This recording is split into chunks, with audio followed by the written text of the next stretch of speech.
In this video, you'll learn how to change your email address on ElevenLabs. This process involves checking your login method and contacting support if necessary. By the end of this guide, you will understand how to update your email address effectively. First, determine how you signed up for your ElevenLabs account. If you registered using Google, Apple, or Microsoft, your account email is linked to that specific provider. In this case, to change your email address, you must first update it directly through Google, Apple, or Microsoft.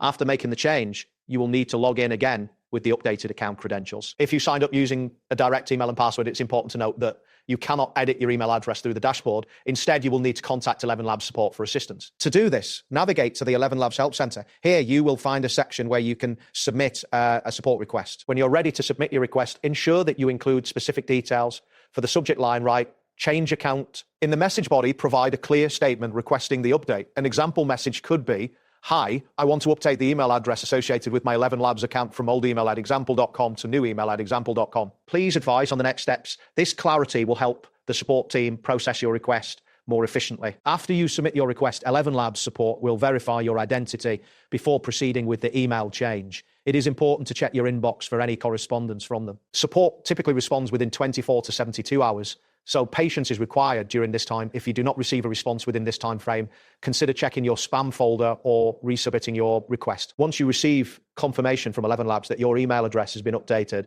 you can log in using your new email.